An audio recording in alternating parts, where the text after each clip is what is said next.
Hello, bonjour à toutes, à tous, tout ça. Aujourd'hui on se retrouve pour une date lecture.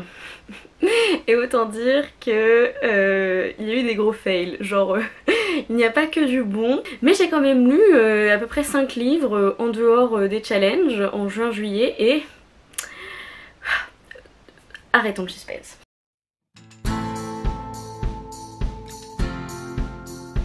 Confession d'un masque de Yukio Mishima. Alors, comment vous expliquer ce qu'est ce livre? Je vais juste vous lire le résumé en fait, parce que je ne sais même pas comment le résumer. Et ensuite je vais vous dire ce que j'en ai pensé. Dans le Japon des années 1930 et 1940, au milieu de désastres sans précédent, Koshan, je dirais, lutte contre ses pulsions. À l'école, la fascination qu'il éprouve pour un jeune camarade se mue en attirance sexuelle. Comment être homosexuel dans une société conformiste? Koshan devra-t-il renoncer à lui-même et porter un masque toute sa vie? Dans ce roman d'inspiration autobiographique, Mishima nous offre un récit torturé sur la frustration du désir. Voilà, alors je m'attendais à ce que, oui, on parle d'attirance sexuelle, qu'on parle d'homosexualité. Voilà, je m'attendais à tout ce qui se trouvait sur cette couverture. Mais je ne m'attendais pas au malaise grandissant à chaque page. Au malaise tout court, à la gêne profonde que m'inspiraient les pensées du narrateur, qui est du coup une sorte de... peut-être de Mishima dans un certain sens. Quand on est attiré sexuellement par la mort, le sang, quand on rêve de poignarder des personnes autour de soi et que ça excite sexuellement, je trouvais pas que ça parlait de comment être homosexuel dans une société conformiste, ni de est-ce qu'il va devoir renoncer à lui-même et porter un masque toute sa vie, ça un peu.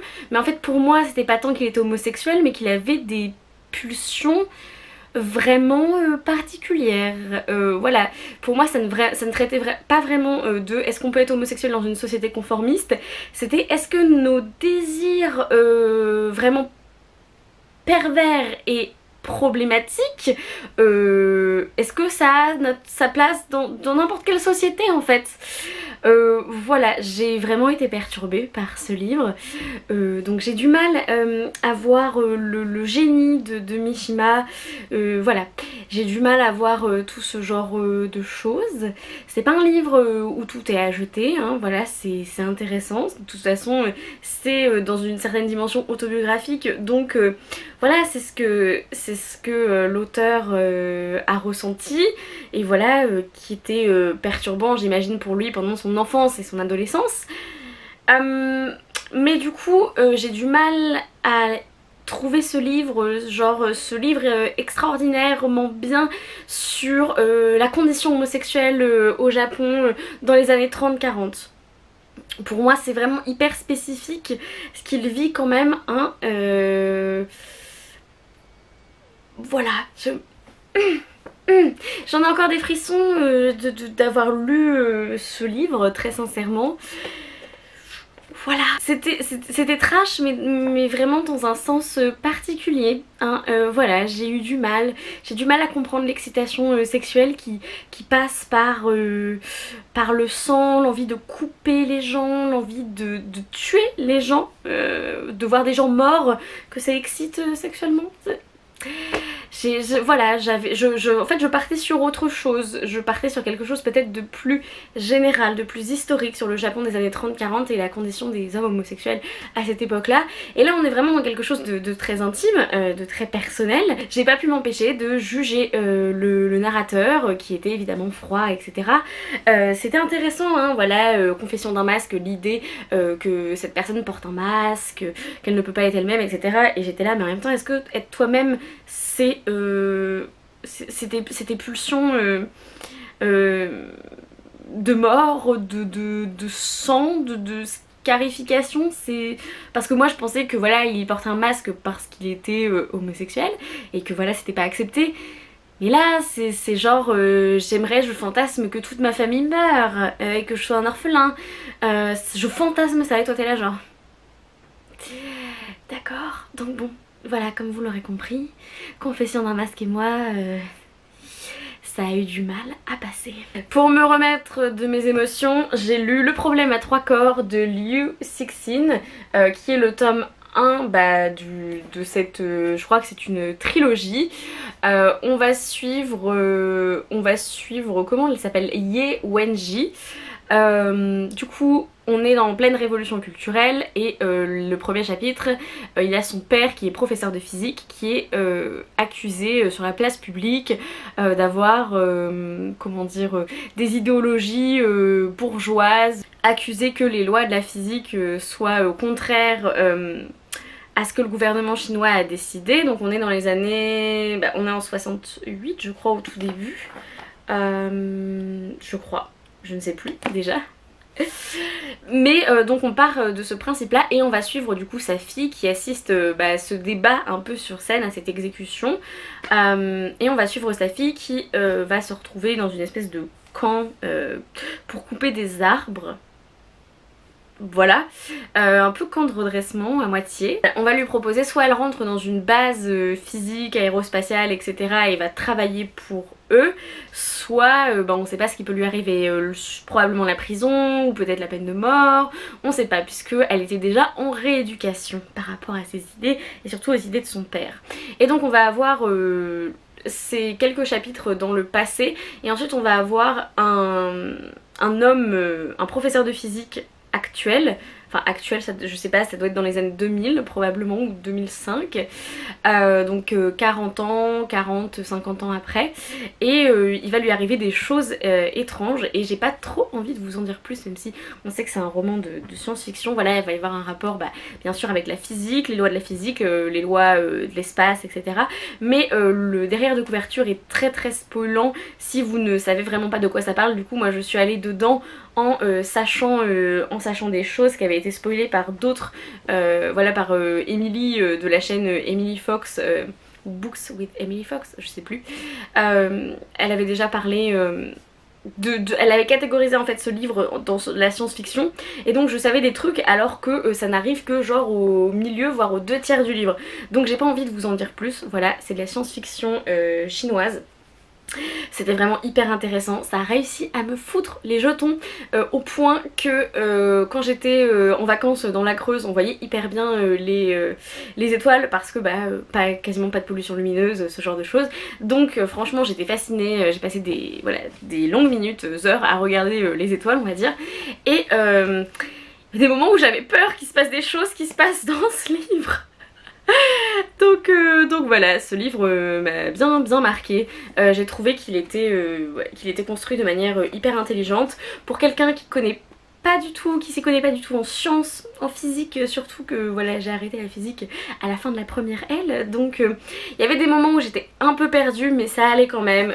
Voilà, j'ai trouvé que c'était quand même assez accessible on va dire pour des personnes qui sont des noobs en sciences, en physique et tout ce genre de choses. Donc voilà, c'est passé on va dire. J'ai hâte de lire la suite, mais ouais franchement j'ai trouvé que c'était un bon livre de science-fiction adulte.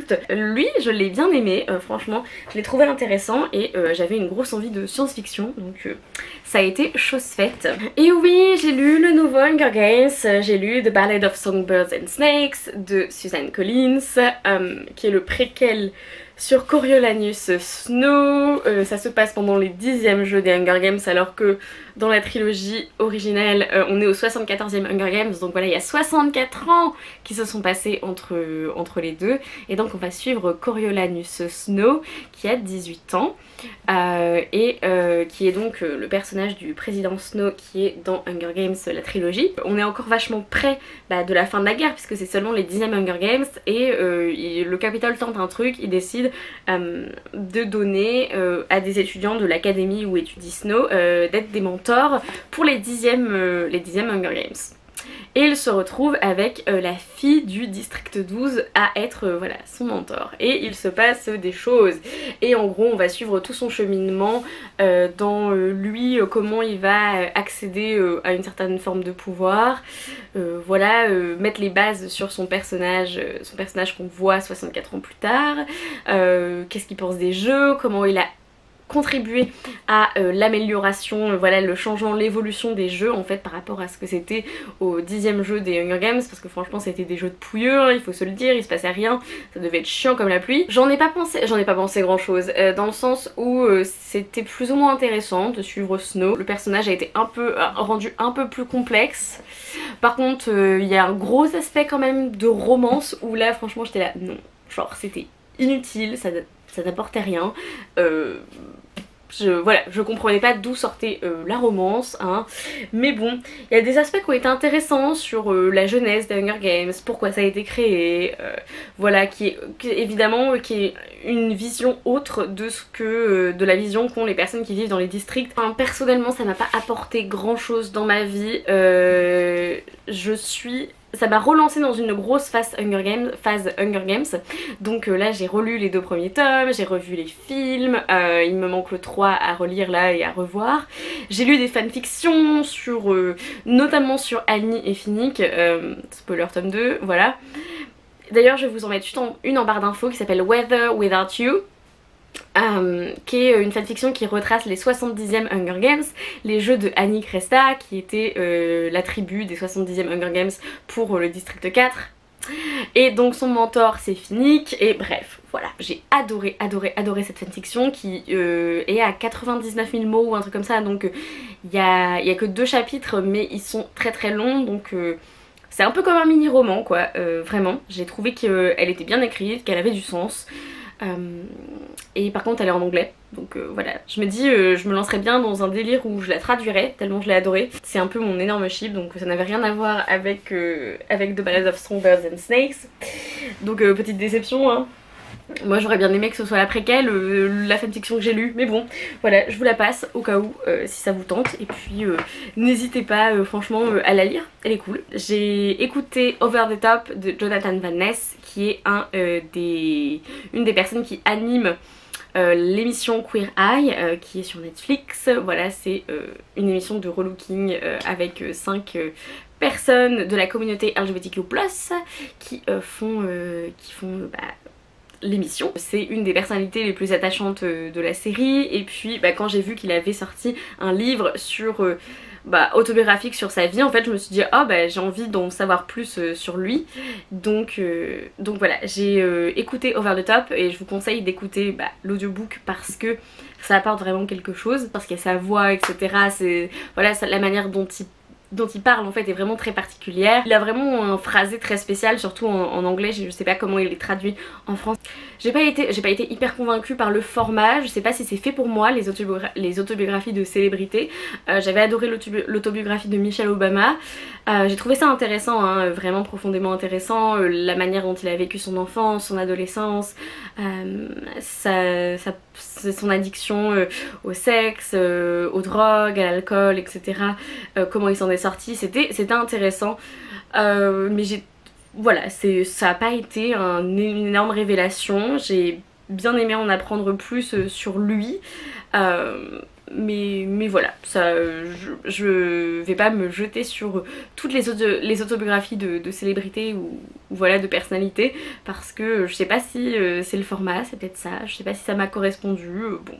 Voilà, donc si ça vous intéresse, si vous aimez Queer Eye, si vous avez envie d'en savoir plus sur Jonathan Van Ness, je vous la conseille, hein, voilà, tout simplement, mais c'était pas non plus le livre de l'année, on va dire. Bon, je vais vous parler d'une romance que j'ai lue dernièrement, ça s'appelle Take a Hint, Dani Brown de Talia Hibbert, je crois, si je ne dis pas de bêtises. Je l'ai lu en format numérique, donc sur ma liseuse, et on va suivre Dani Brown qui est la sœur de Chloe Brown. En fait c'est 3 tomes sur 3 sœurs, et donc le premier c'était Get a Life Chloe Brown, et là le deuxième c'est Take a Hint Dani Brown, et c'était le tome 2 qui m'intéressait le plus. Dani est une jeune prof afro-américaine en gender studies dans une université renommée, c'est un bourreau de travail, voilà, elle ne s'arrête jamais de travailler, vraiment elle est très bosseuse on va dire, même jusqu'à l'extrême, jusqu'à quasiment ne pas dormir la nuit, etc.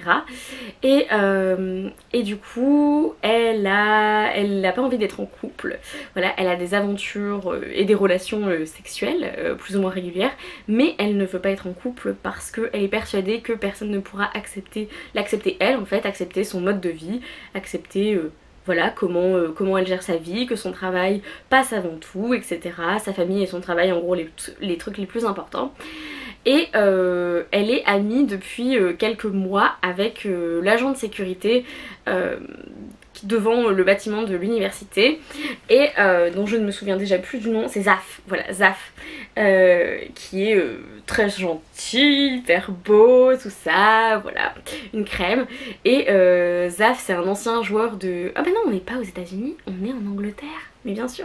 Zaf, c'est un ancien joueur de rugby. Et donc à un moment, il y a une alarme incendie. Dani reste bloquée dans l'ascenseur, mais elle sait pas que c'est une fausse alarme incendie, donc elle a l'impression qu'elle va mourir dans l'alarme incendie, etc. Et puis Zaf vient la chercher et la porte à bout de bras, etc. comme ça, de manière très chevaleresque.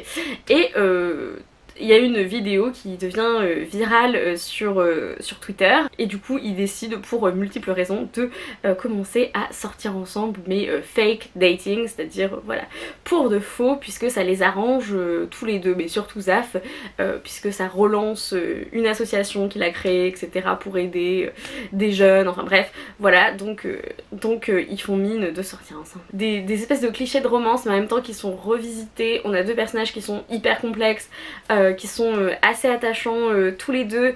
On a une romance avec de la diversité, on a des personnages qu'on voit pas forcément tous les jours dans toutes les romances, puisque voilà, professeur de gender studies, j'étais là, voilà, à l'université c'était chouette d'avoir ce genre de personnes voilà, qui vivent des romances.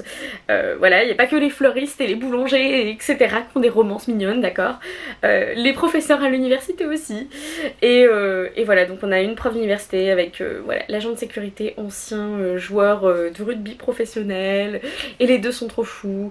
Et voilà, on va avoir cette petite romance que du coup j'ai beaucoup aimée, parce que j'ai trouvé qu'elle était très chouette. Les personnages en même temps ont vécu tous les deux des traumatismes et des choses pas cool, et d'ailleurs ils ont la trentaine, donc c'est toujours intéressant d'avoir des romances sur des personnages adultes. Je me rends compte que j'aime beaucoup plus la romance quand les personnages sont adultes vers la trentaine. Et voilà, c'est tout pour cette vidéo, merci de m'avoir écouté pendant je sais pas combien de temps, parler des livres que j'ai lus voilà, dernièrement. Je suis vidée en fait là d'avoir parlé de tous ces livres. Je suis là genre j'ai plus rien envie de faire. J'espère que ça vous aura plu cette vidéo. Dites-moi dans les commentaires si vous avez lu certains de ces livres, si certains vous intéressent, si vous allez bien, qu'est-ce que vous avez lu, qu'est-ce que vous êtes en train de lire en ce moment, tout ce genre de choses. Et voilà, prenez soin de vous, lisez bien et ciao.